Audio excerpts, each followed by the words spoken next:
A routine court hearing, or a trap when a corrupt judge and a power-hungry deputy think they can silence a black woman in front of a room full of people, but they have no idea who they're dealing with. She isn't just any woman.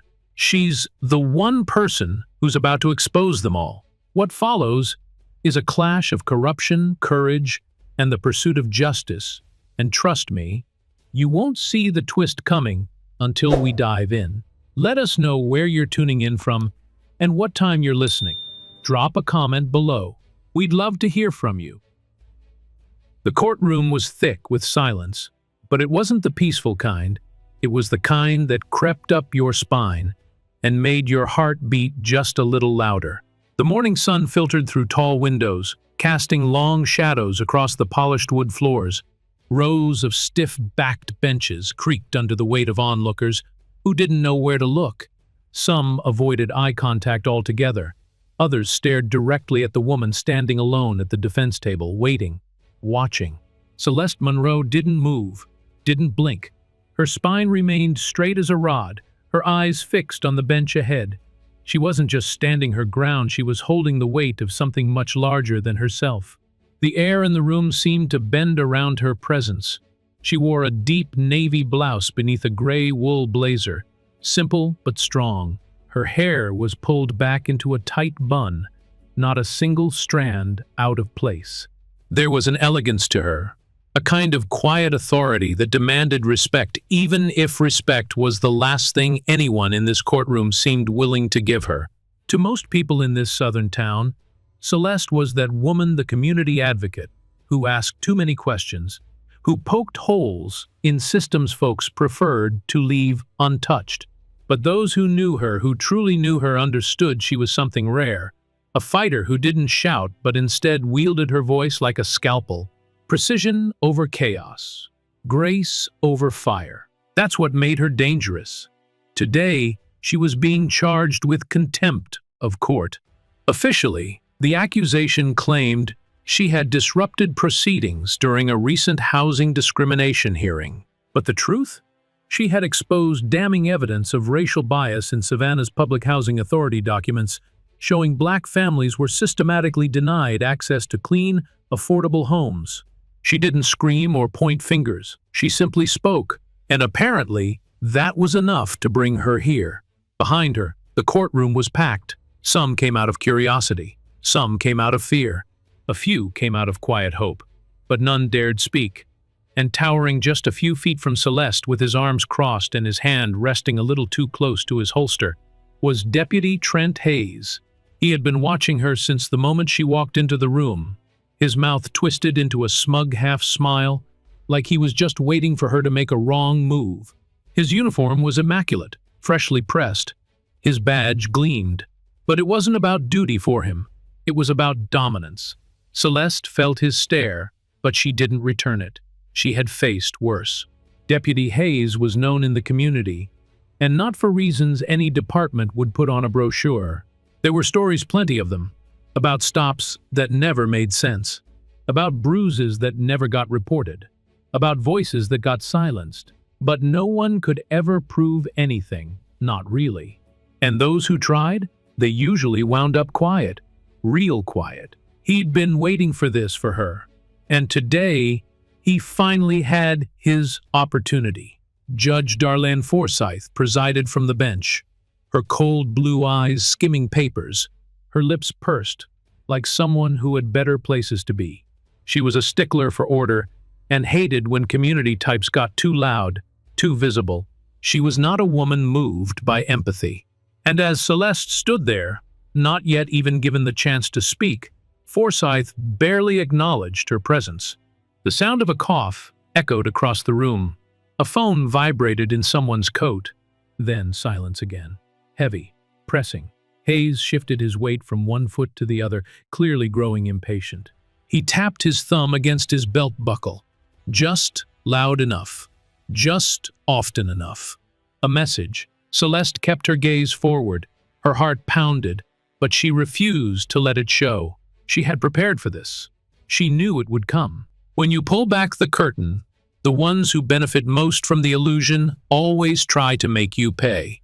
She glanced toward the gallery and saw faces, some familiar, some not. An older black woman sat in the second row, clutching her purse like a shield. A young man with dreadlocks held his phone low, trying to record discreetly. And in the back, a white man in a sheriff's uniform looked straight at Hayes, then quickly looked away. No one was going to save her. Not here. But that was fine. She hadn't come looking for a savior. She came looking for the truth. Hayes stepped forward just slightly, enough to enter her space.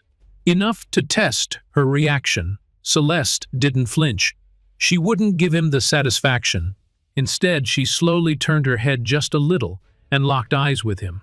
For half a second, the smile faded from his face. For half a second, the predator saw something that made him hesitate. Then Judge Forsyth banged her gavel once.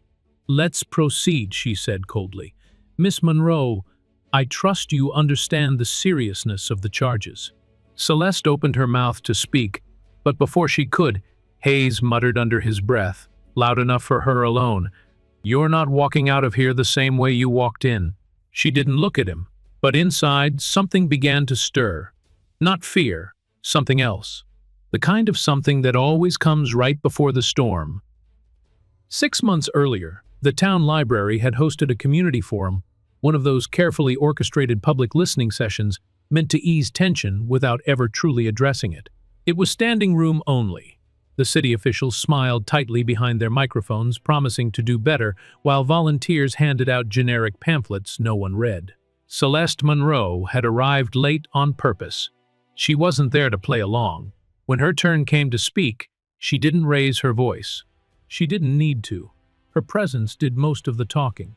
She stepped to the front with a stack of papers in one hand and a manila folder tucked under her arm. Then, calmly and without apology, she began reading names black families denied housing under technicalities that mysteriously didn't apply to white applicants. Dates, addresses. Each fact hit like a hammer. People shifted in their chairs. Then she named names. The room stiffened when she said, "Deputy Trent Hayes." She didn't accuse. She recited. A traffic stop with no ticket, but a teen ended up detained. A mother who called 911 for help and was handcuffed in front of her children. A broken tail light somehow turned into a drug search with no warrant, all tied to Hayes. She finished with, "We're not afraid of the badge. We're afraid of what's hiding behind it." And for the first time that night, no one clapped. The silence wasn't disapproval, it was fear. Hayes had a reputation. Everyone knew it, even those who pretended otherwise.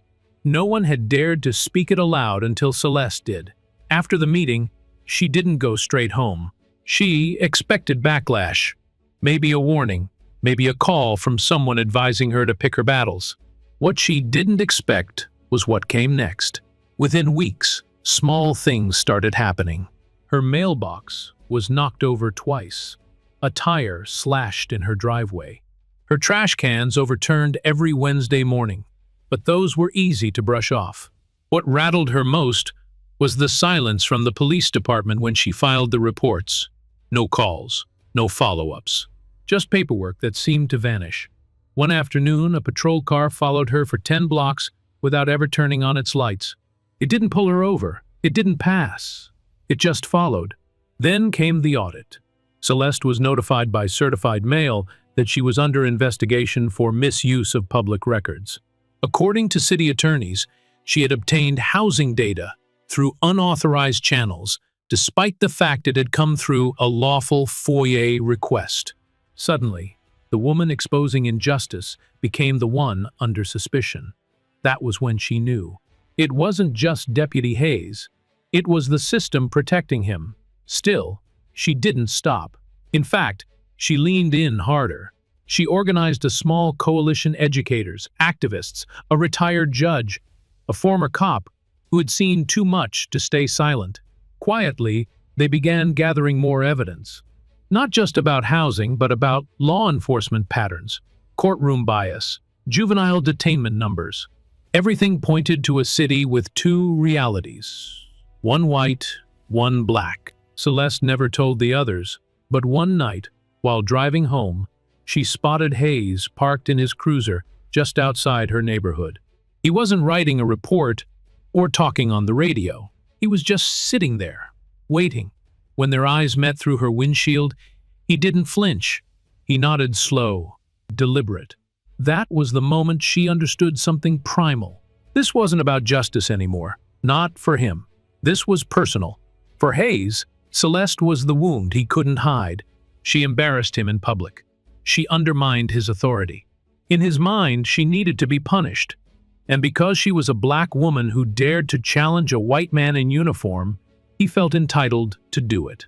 So when she was called into court, charged with contempt for speaking during a hearing, she wasn't formally invited to. She knew exactly what was happening.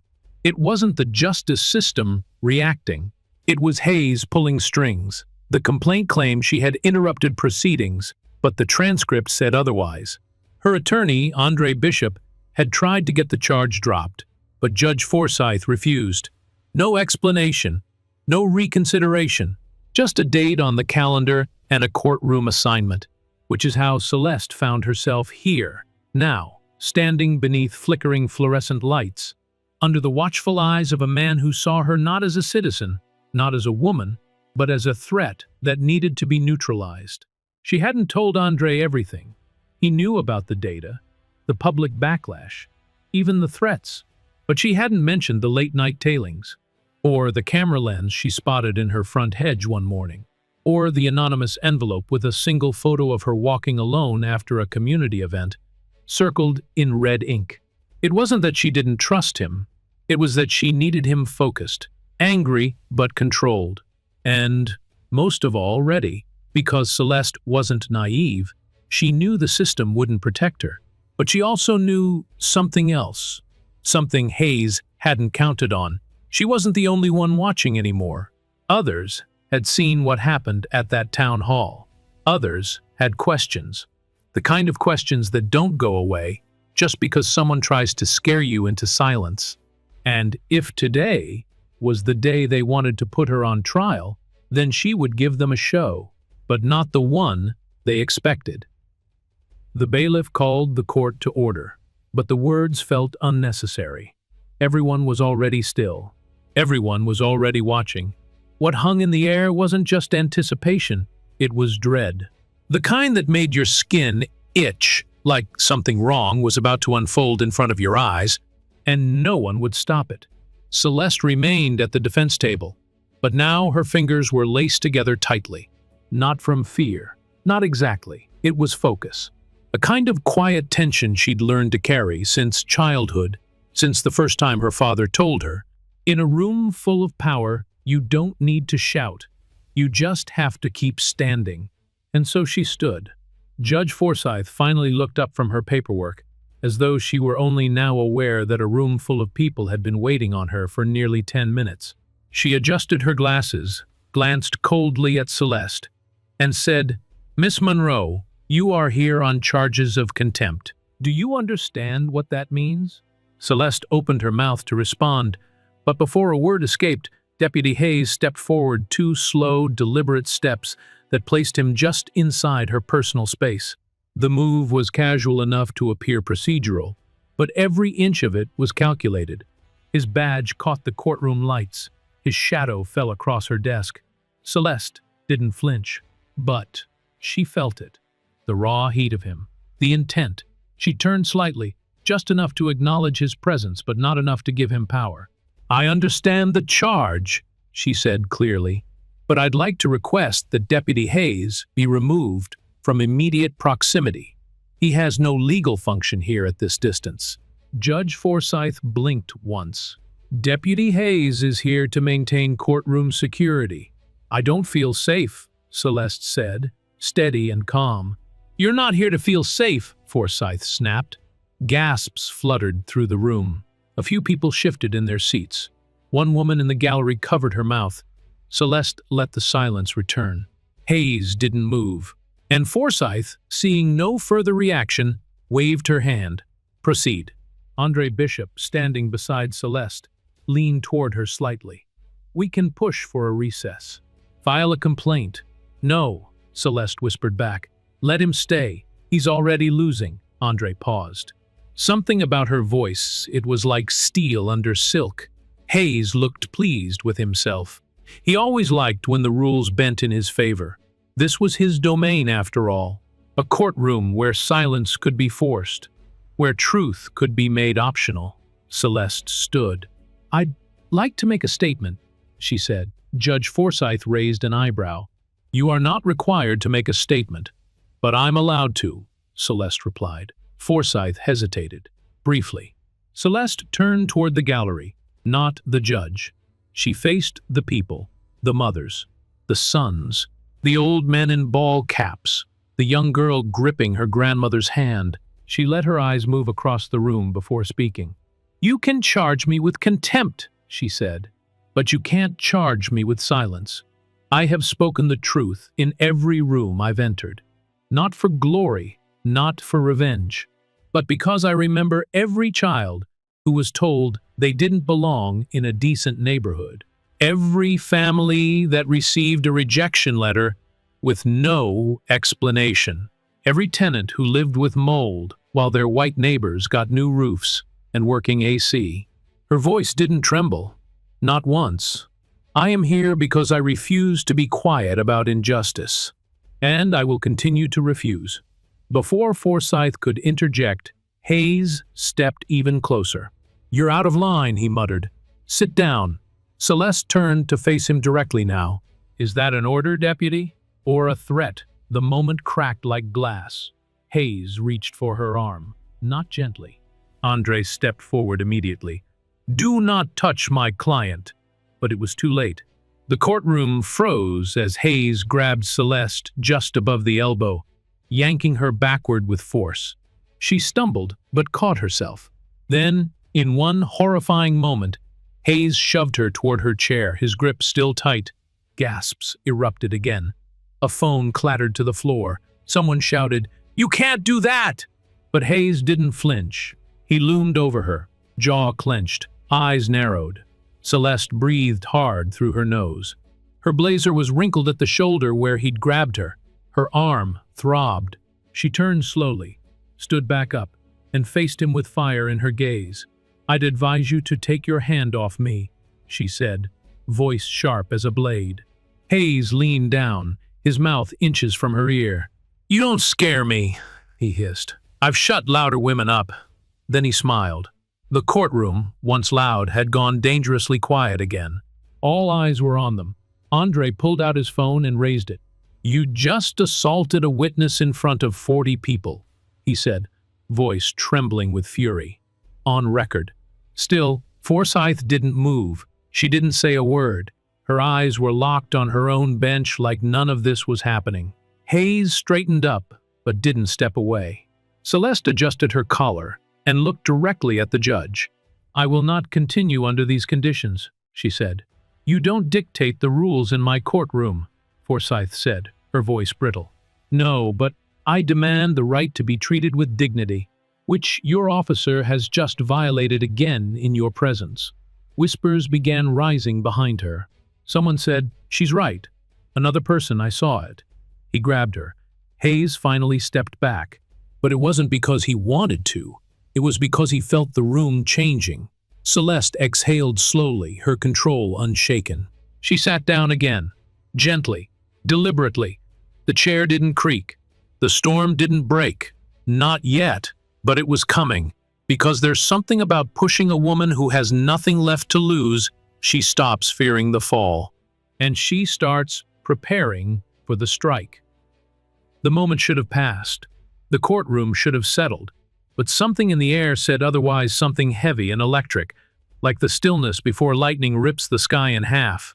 Celeste sat in her chair again, steady as ever, but the tension wrapped around her like a coil. Her left arm still ached from Hayes's grip. The bruising would bloom later, but for now, she sat tall, spine straight, shoulders back, eyes forward, unbroken. Judge Forsyth scribbled something on a legal pad, pretending as if the assault she'd just witnessed had been nothing more than a procedural hiccup, a disturbance, an inconvenience. Her refusal to intervene had spoken louder than any gavel. And Hayes wasn't done. He paced slowly behind Celeste like a wolf who'd tasted blood but wasn't finished feeding. He no longer cared about optics, no longer bothered to pretend he was here in service of law. This was personal now, and he meant to make it unforgettable. Celeste had embarrassed him, publicly, repeatedly. She'd stood in meetings, courtrooms, on news interviews, calling out injustice with a calm that exposed his rage for what it really was, fragility masquerading as power. Now, he had her cornered, and the system, as always, would look the other way. When Judge Forsyth looked up again, she cleared her throat and said, "Deputy Hayes, if you would please restrain the defendant for violating courtroom decorum." The words dropped like a bomb. Gasps rippled through the gallery. Several people rose instinctively from their seats. A woman in the third row whispered, "She didn't do anything," but no one had the courage to say it louder. Hayes didn't wait for clarification. He reached into his belt, unsnapped his cuffs, and walked directly behind Celeste. Andre Bishop moved to intercept. "Your Honor, I object. This is an outrageous abuse of authority. My client has committed no physical act of disruption." Judge Forsyth didn't flinch. "Your objection is noted. Continue, Deputy." And with that, it happened. In one brutal motion, Hayes yanked Celeste up by the shoulder of her blazer, spinning her around so fast her chair toppled over behind her. The metal clatter echoed like gunfire in the room. Before she could brace herself, he slammed one cuff onto her wrist. "Hands behind your back," he barked. But Celeste didn't move. She stood rooted, eyes locked on his, fury pulsing just beneath the surface of her skin. She wasn't crying. She wasn't screaming. She was watching him, memorizing every detail, every flicker of satisfaction in his twisted grin. She didn't resist, but she didn't help him either. That enraged him even more. "Now!" he growled. And then something snapped. In full view of the court, Hayes took the chain between the cuffs, wrapped it around her neck, and yanked back hard. The room exploded in chaos. Screams. A cell phone fell to the ground and skidded under the benches. Someone shouted, "He's choking her!" Another voice, "Is this being recorded? Please tell me someone's recording." Celeste gasped, struggling for air, hands clawing at the chain as Hayes pulled her backward, dragging her off balance. Her feet scraped against the floor, heels slipping on the waxed tile. Her knees buckled. She was going down. Andre lunged forward. "Get off her!" he shouted. But Hayes shoved him away, with a forearm to the chest. Celeste fell to one knee, one hand still trying to pull the chain from her neck. Her breath came in strangled rasps. Her eyes watered. She could taste iron in the back of her throat. Somewhere in the blur she saw a flash of red, someone's shirt maybe. No, a recording light. Someone was filming. Hayes leaned down again, voice low and cruel. "You don't talk in my courtroom unless I say so." But even as the words came out, something changed. The room turned. A courtroom deputy, an older black man named Richardson, rushed forward and grabbed Hayes by the shoulder. "Enough!" Richardson barked. "Stand down!" But Hayes shrugged him off. "She's resisting!" "She's choking!" Richardson shouted. From the gallery someone yelled, "Call the sheriff! Call the DOJ! He's killing her!" And that's when the second chain of events began. A young woman in the back college, aged, wearing a faded Spellman sweatshirt, stood on the bench and yelled, "I'm Liv on Instagram. This is Savannah County Court, and this officer is assaulting a woman." Her phone shook slightly in her hands, but her voice didn't. Hayes hesitated. Just for a second. Just long enough. Andre reached Celeste and pried the chain off her neck. She fell forward into his arms, gasping, her face flushed, mascara streaked, but her eyes still sharp, still alive. "Let her go!" Richardson bellowed again. And this time Hayes did, but not out of mercy, out of fear. Because he finally noticed what the rest of the room had become witnesses. Dozens of them, some silent, some shouting, all with phones pointed at him, all documenting. The courtroom had turned into a battleground, and he had lost control of the narrative. Judge Forsyth pounded the gavel, her voice trembling. Order, order in this court. But no one listened to her anymore. The authority had shifted. Celeste, still catching her breath, stood on her own now. She adjusted her blazer. Her hand trembled, but her voice did not. To everyone watching, she said, "I want you to remember what happened when I asked for dignity." She turned to the judge. "This is your court, and you let him try to kill me." "No one was trying to," Forsyth began. Celeste cut her off. "You watched. You said nothing. And the only reason I'm still standing is because good people finally said enough." The room was dead quiet again, but this time the silence was no longer fear. It was fury. Outside, through the courtroom's arched windows, sirens could be heard in the distance. The call had gone out. Help was on the way, but it hadn't come from inside the system. It had come from the people. Hayes stepped back, visibly rattled now. His hand hovered near his belt, unsure whether to grab his radio, his gun, or nothing at all. He looked at the door, then the phones, then the judge. For the first time, he looked like a man cornered, not victorious, but hunted. And Celeste, her voice hoarse, her throat marked, smiled. Not out of joy, out of justice, because something irreversible had just happened in that courtroom, and karma, finally, had taken its seat in the front row. The courtroom hadn't yet recovered from what just happened. The images were still alive in everyone's minds. Celeste Monroe on her knees, gasping for air, a steel chain wrapped around her throat like some modern-day noose. The sight of Deputy Trent Hayes, with violence on his face and impunity in his posture, and the silence until it broke. But now something had changed, something essential. Celeste was no longer just a woman under attack. She was a woman who had survived it, who stood back up in front of her attacker, who wouldn't be pushed down, not even when the judge, the badge, and the entire room seemed stacked against her. She didn't speak for a full minute after the chaos calmed. She just stood there, breathing, standing, waiting. Then she reached slowly into her blazer pocket. Hayes tensed like she was reaching for a weapon, but what she pulled out was a flash drive. Small, silver, clean. She held it between two fingers, letting it catch the courtroom lights like a mirror. Andre Bishop looked over at her, eyes wide, suddenly understanding. "You brought it?" he whispered. Celeste gave the smallest nod. "I was hoping he'd make his move first," she said, her voice raw, bruised at the edges, but clear. Andre turned toward the judge. "Your Honor, we have new evidence to submit. Critical evidence regarding Deputy Hayes's pattern of behavior, misconduct, and abuse of power. It is directly relevant to the events that just occurred." Judge Forsyth looked flustered for the first time all day. Her authority had cracked, and she knew it. The gallery had turned against her. The live streams had gone public. This wasn't a closed chamber anymore. This was a spectacle, and she was center stage. "This is highly irregular," she said, "but not illegal," Celeste interrupted, "and certainly not irrelevant."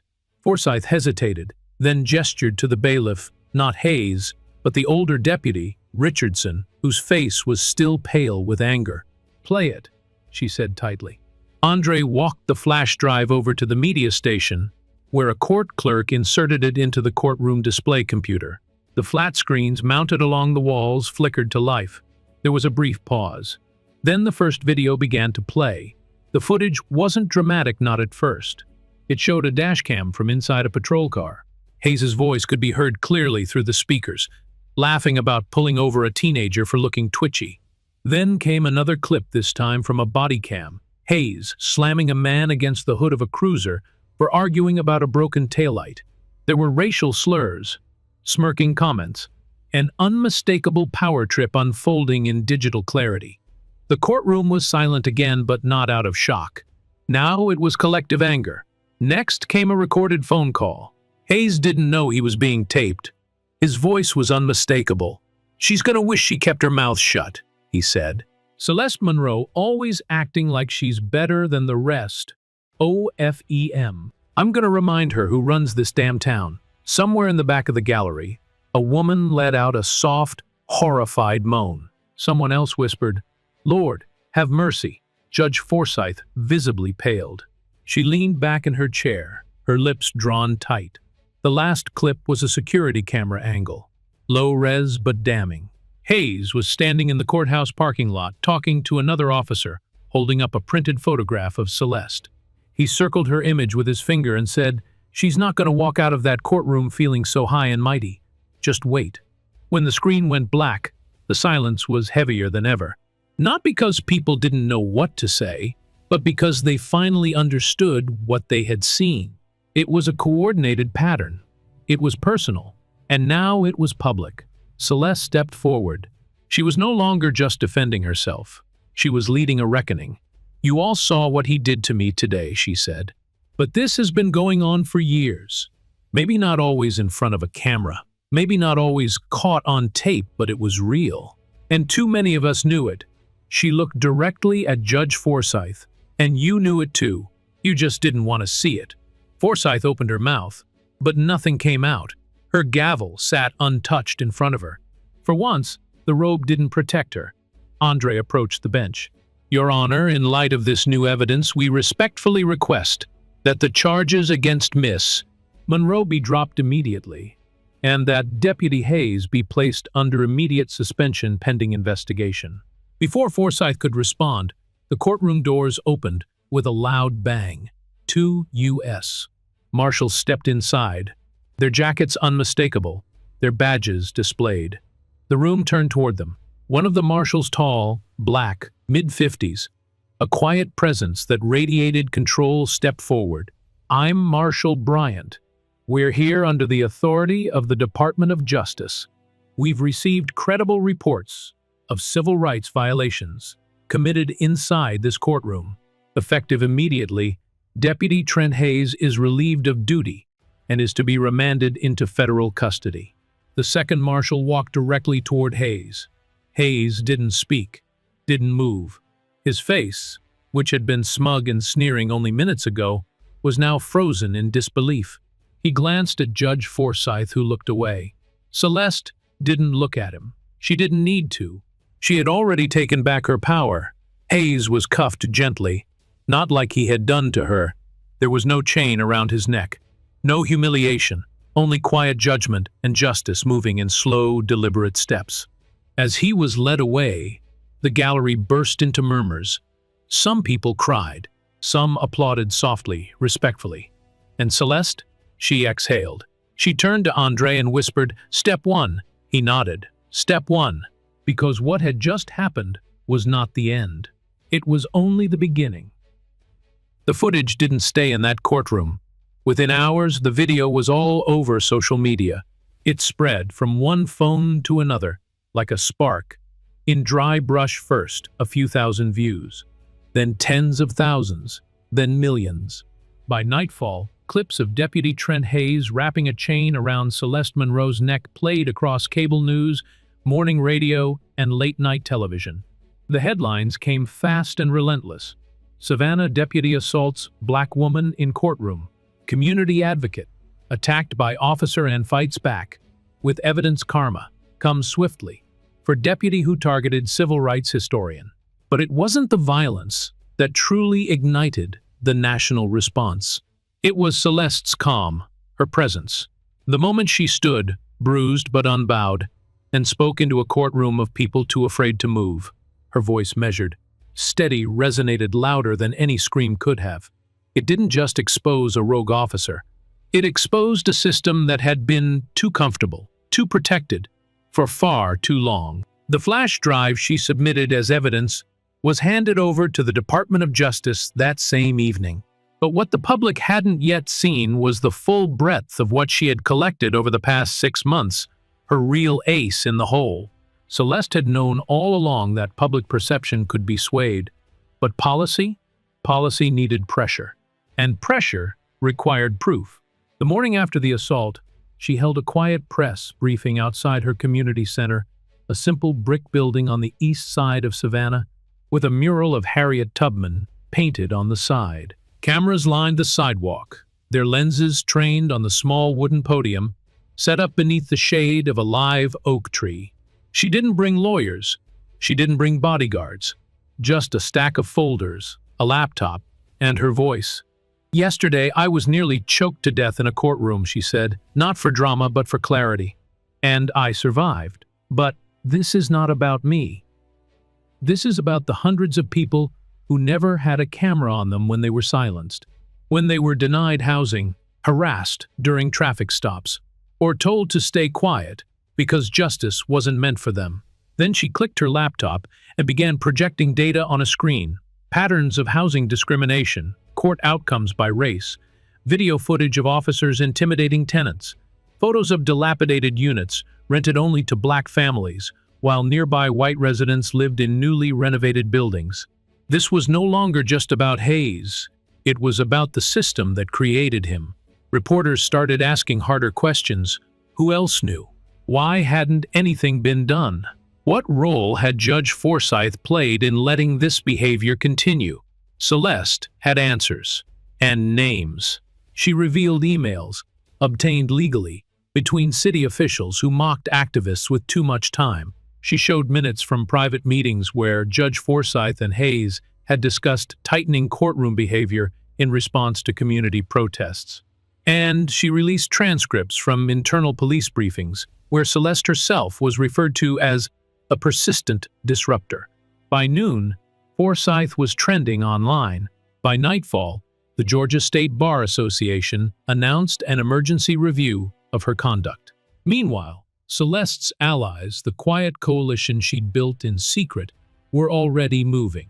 Former Judge Edith Langston filed a motion to unseal years of complaints made against Hayes and other deputies, complaints that had conveniently vanished from department records. A group of legal scholars from Emory Law volunteered to audit Savannah's housing court dockets from the past decade.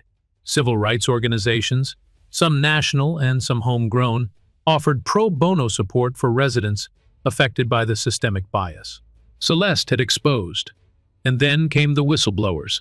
2 court clerks, both black women, came forward with affidavits stating that Judge Forsyth had often ignored formal grievances filed by black defendants and lawyers. A police dispatcher admitted that multiple 911 calls involving Hayes were rerouted to keep them off public record. A former deputy, long retired and tired of staying silent, appeared on a local broadcast and said plainly, "This isn't new. It's just finally being seen." What had started with a courtroom outburst was now a full-blown reckoning. Inside the DOJ, a special task force was formed. They weren't just investigating Hayes, they were looking into the entire courthouse and the county's housing authority. Following a trail Celeste had painstakingly documented over half a year. Each folder she had brought into that courtroom was now part of a federal case file. Savannah was under a microscope, and the rest of the country was watching. Back at the community center, Celeste sat alone in her office as night fell. The chaos outside, cameras, volunteers, phone calls, faded behind the thick walls. She closed her laptop and leaned back in her chair, feeling the fatigue settle deep in her bones. She hadn't slept in nearly 2 days.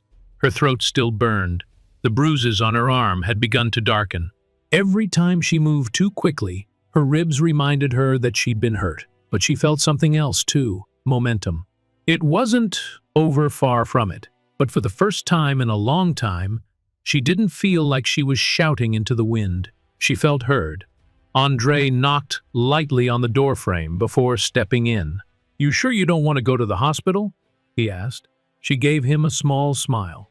"The system's been sick longer than I have. Let's focus on healing that first." He chuckled, but there was a sadness in it too. He'd watched her carry the burden alone for too long. "We got a call from CNN. They want an exclusive." Celeste shook her head. "This isn't about media. Let the people speak. Let Savannah speak. You sure?" She nodded. "The truth doesn't need a spotlight. It just needs space." He hesitated before adding, "There's talk about inviting you to testify before Congress." Celeste exhaled slowly. She didn't say yes. She didn't say no. Because right now, the fight wasn't in Washington. It was here in the hearts of people who had stayed silent too long, and in the voices that were finally rising. Outside her window, a group of teenagers was repainting the mural on the wall. They added new names beneath Harriet Tubman's, the names of families Celeste had helped, tenants she had stood beside, mothers who had marched beside her. She watched them quietly. The work was only beginning, but finally the silence was broken, and the echoes were reaching far beyond Savannah. The call came just as Celeste was stepping out of her office, the weight of the day still pressing on her shoulders. She had just finished a meeting with a group of community leaders who had come to her for advice on how to continue the work of dismantling the corrupt systems in their neighborhoods. These were people who, before this moment, had never spoken out, quietly enduring, silently resisting, believing that the system could never be beaten. Now, they stood alongside her, emboldened by the very courage they had watched Celeste display. Her phone buzzed in her pocket. The caller ID made her pause for a split second before she answered. "Celeste Monroe," she said, the weight of the name not lost on her. "Miss Monroe, this is Agent Delaney with the Federal Bureau of Investigation," came the voice on the other end. "I need to speak with you about the ongoing investigation into Deputy Hayes and Judge Forsyth. You're going to want to hear this." Her heart skipped a beat. "Go ahead," she replied, keeping her voice steady despite the pounding in her chest. "There's more than you know, Celeste. A lot more. It wasn't a threat. It wasn't even an attempt to intimidate. It was just a statement, plain and simple. A fact. The DOJ has been digging into the courthouse, the housing authority, and the police department. We've uncovered a massive network of corruption, worse than we initially anticipated. It's not just Hayes and Forsyth. This goes deeper." Celeste stood still, processing the weight of the words. The truth was never easy to hear, and now she was being told that everything she'd fought for, everything she had uncovered, was just the beginning.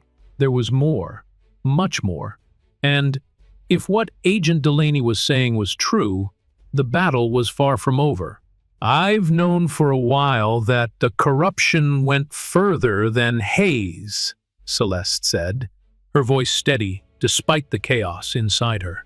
"But I didn't know it was this extensive." "Neither did we. But we have evidence now, solid, irrefutable evidence. And it's all coming to light. We've got tapes, financial records, and witness statements. There are people in the courthouse, in the police department, in City Hall who have been covering for each other for years. They've been letting things slide, and for too long, people like you have paid the price." Celeste closed her eyes for a moment, feeling the weight of the conversation settle deep within her. She had known that this fight wasn't just about one person, it was about an entire system built to oppress, built to ignore the voices of the marginalized. But to hear it confirmed by the FBI, to know that there was undeniable proof of what she had suspected, made the enormity of the task seem almost insurmountable. "What's the next step?" she asked, her voice still composed. "We're going to need your help," Agent Delaney said. "We've already begun gathering statements from other witnesses, but we need you to testify. We need to get this all out in the open. The sooner we expose the full extent of this corruption, the sooner we can start holding everyone accountable." Celeste's mind raced. Testify? She had already spoken in public, already fought tooth and nail to bring this system to light. But to testify, this was a different kind of battle. It was not just her voice, but her very presence would now become part of the federal investigation. The stakes had been raised. She took a deep breath, standing tall. "What happens after I testify?" she asked. "After that, we'll move to make arrests. We're starting with the bigger players, the ones who've been orchestrating this for years. But we need to ensure that all the evidence is gathered, that it's airtight. There's no room for error here. If we're going to dismantle this, it has to be done the right way." Celeste felt a surge of determination flood her chest. This was it. This was the moment she had been working toward, the moment where everything she had fought for would either succeed or fail. She couldn't back down. "Not now. I'll do it," she said, the words coming easily. "I'll testify. and I'll make sure everyone knows what's been happening in this town." Agent Delaney's voice softened with gratitude. "Thank you, Celeste. You're helping us make history. We'll be in touch with the details. Be ready." As the call ended, Celeste stood still for a moment, absorbing everything. The room around her seemed to grow smaller, the walls closing in as the reality of what she had agreed to settled in. She had come so far, but the fight was not yet over. It would never truly be over until the system was brought to its knees. The decision to testify was not just an act of bravery, it was a commitment. It was a promise she was making to every person who had ever been silenced, to every family whose story had been erased. It was a promise to herself that the fight would continue, no matter the cost. The news spread quickly. Word of Celeste's decision to testify against Hayes, Forsyth, and the network of corruption within the courthouse sent shockwaves through the city. Protests erupted in front of City Hall, with people holding signs demanding justice for those who had been wronged. Social media flooded with hashtags, with messages of support and solidarity. People were watching, waiting, hoping for change.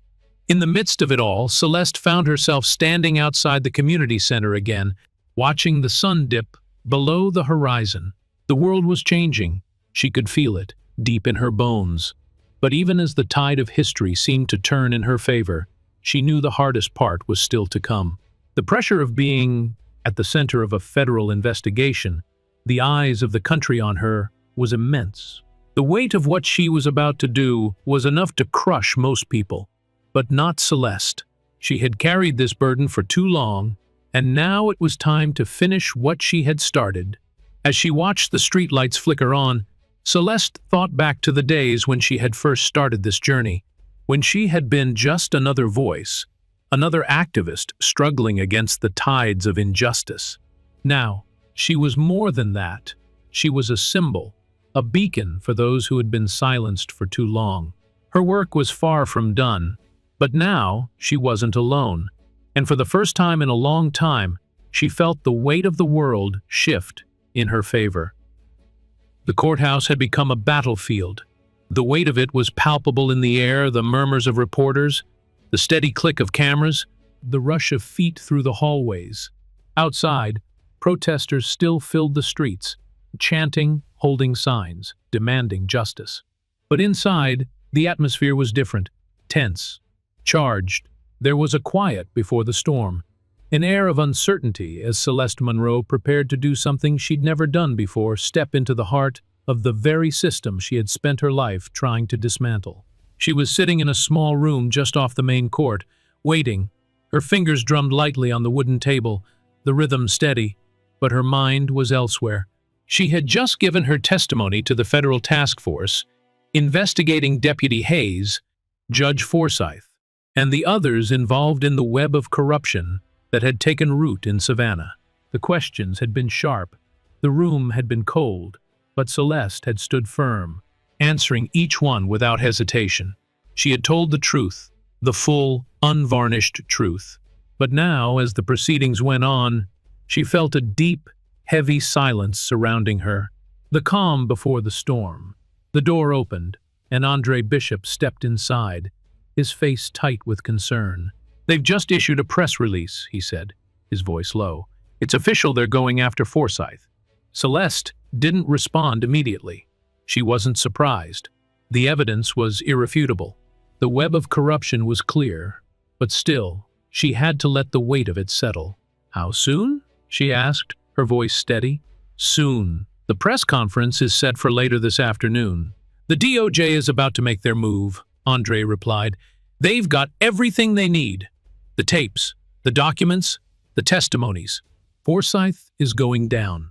Celeste leaned back in her chair, her eyes scanning the room as she processed the news. She had known this day was coming.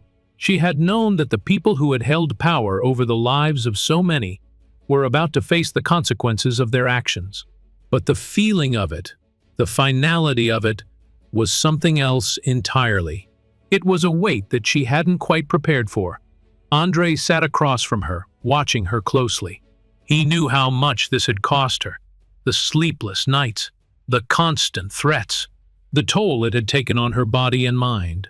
But now, with the final pieces of the puzzle in place, it was almost over. The system that had kept people like Celeste in the shadows for so long was about to collapse. "Celeste," Andre said softly, "you've done it. You've exposed them. You've given people the chance to be heard. But this is the final step. Once they announce Forsyth's removal, once the investigation goes public, they'll come for the rest of them. Hayes, the others, they'll be arrested." She nodded slowly, her eyes never leaving his. "This is just the beginning," she said. "There's more to be done. I can't stop now." "I know," Andre said. "But we've fought this battle for so long, Celeste. You've given everything you have. And now we're going to make sure that what comes next is just as strong. This is justice. It's happening." Outside the room, Celeste could hear the distant sound of footsteps. The tension in the hallway was palpable, the quiet murmurs of the staff, the low hum of anticipation. She stood up, brushing the wrinkles from her blazer, straightening her posture. She could feel the weight of what was to come, but it didn't shake her. She had been through worse, and she was ready for this final push. As they walked down the hallway toward the press conference, Celeste's heart pounded in her chest. She could see the flashing lights of the cameras, the reporters lined up with microphones, the crowd gathered to hear what would happen next. The moment of truth had arrived. When she entered the room, the air shifted. The whispers stopped. All eyes turned to her.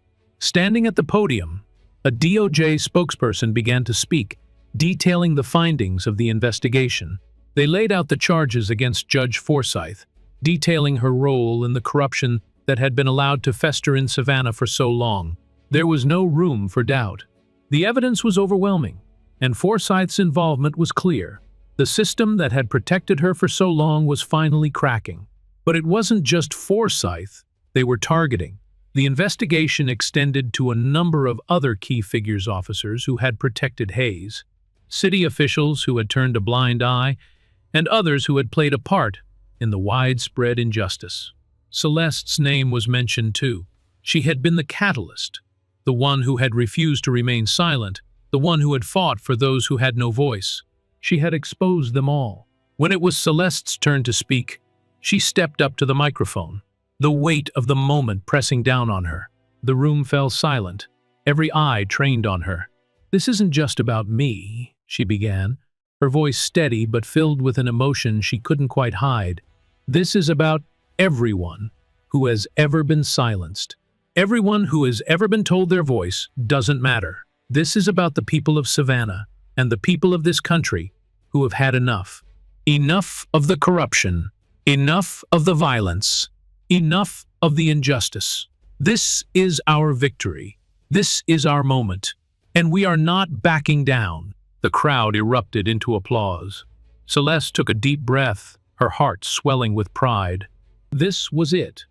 The moment when everything she had fought for had culminated in a final, undeniable act of justice. The battle wasn't over, but it was one step closer to being won. She looked out at the sea of faces before her, all of them now standing in solidarity with her. She had started this fight alone, but she wasn't alone anymore. As the cameras flashed, as the reporters asked their questions, as the world watched, Celeste Monroe knew one thing for certain: she had changed everything, and she would continue to change everything. This was only the beginning. The moment they had all been waiting for was now a reality. The streets of Savannah, once quiet and passive, were filled with the sounds of justice demanding to be heard. It wasn't just the chants and protests. It wasn't just the endless stream of news outlets covering every inch of the unfolding story. It was the fact that the system that had once protected the corrupt was now crumbling before their eyes, and no one knew how to stop it. Celeste Monroe had done what many believed was impossible. She had taken on the powerful, exposed the darkness, and now the reckoning was beginning. The day after the DOJ's public announcement, the arrests began. Hayes was the first to be led out of the courthouse in handcuffs, his face a mixture of anger and disbelief.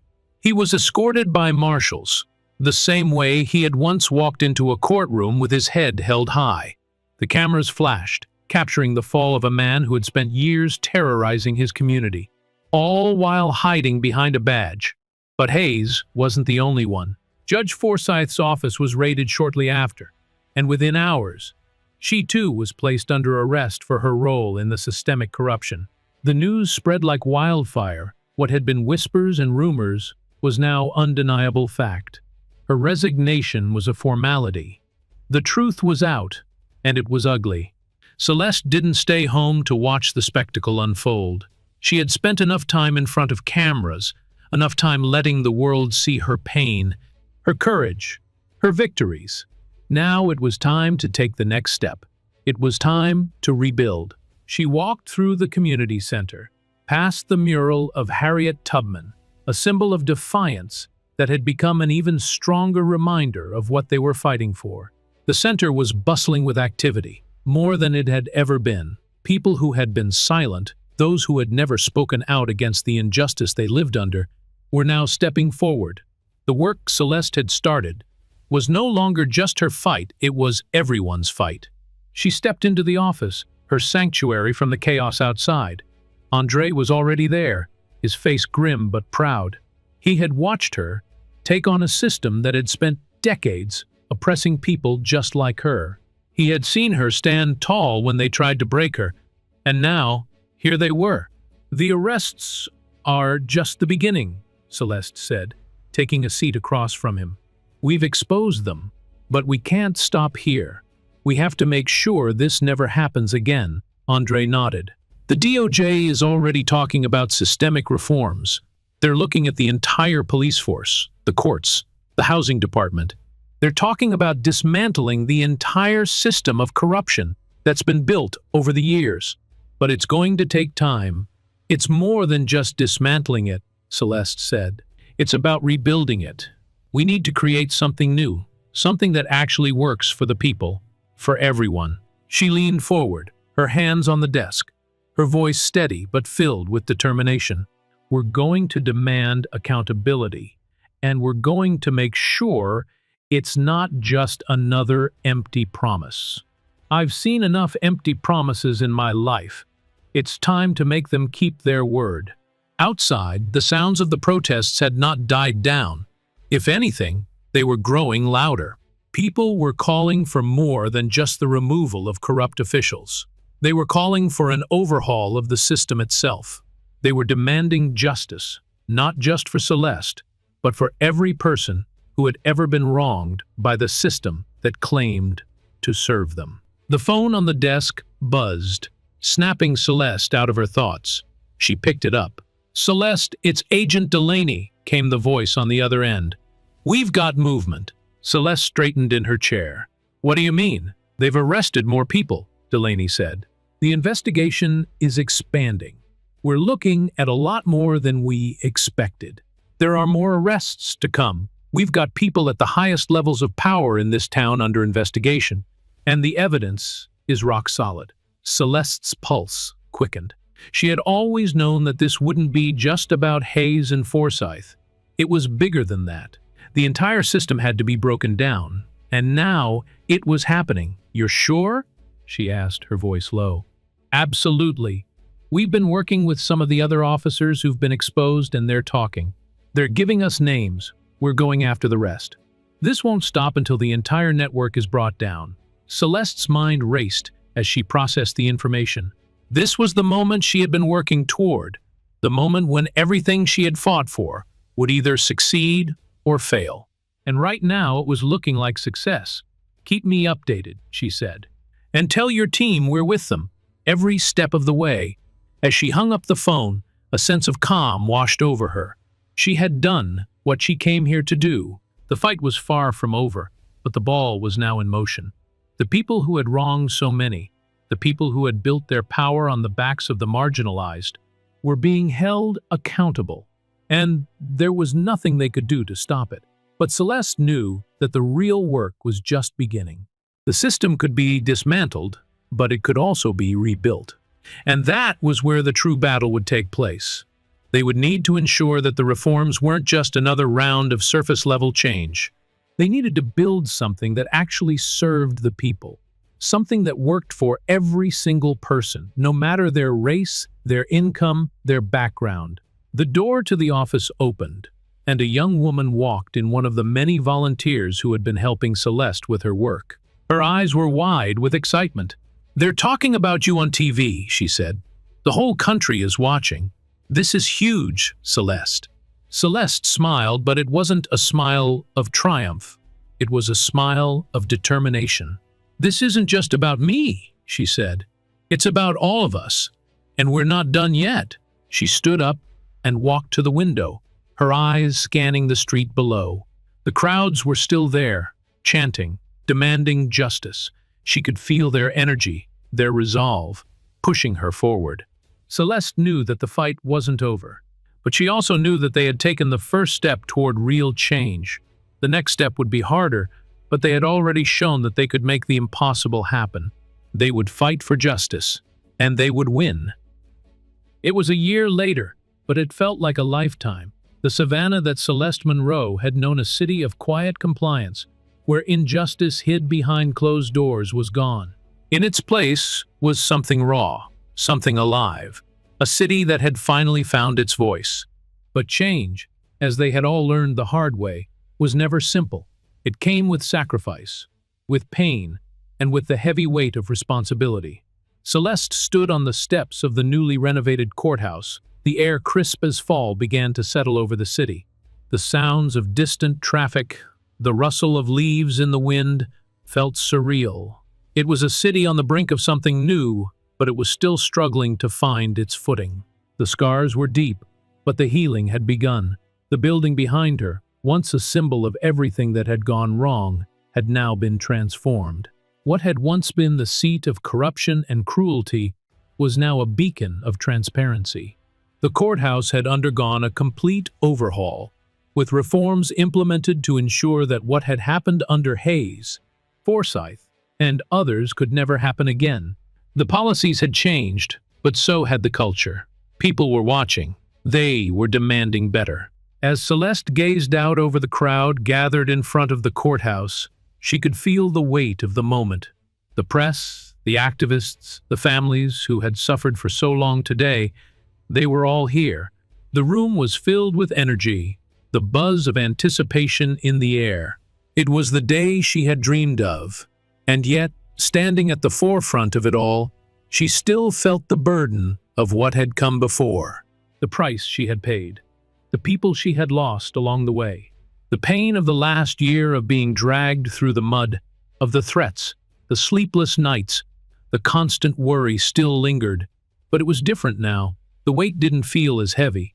It felt like it had purpose, like it had meaning. The doors behind her opened, and Andre Bishop walked out, his face weary but proud. He had stood beside her through every step of this fight.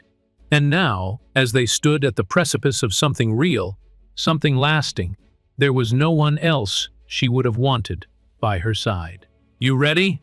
Andre asked, his voice quiet, knowing the moment that awaited them. Celeste took a deep breath, steadying herself. "I'm ready," she said, though her heart pounded in her chest.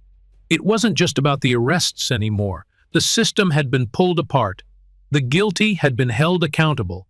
But rebuilding, reforming, it was harder than anything she had ever done. It meant taking a system that had been built on oppression and creating something that worked for everyone.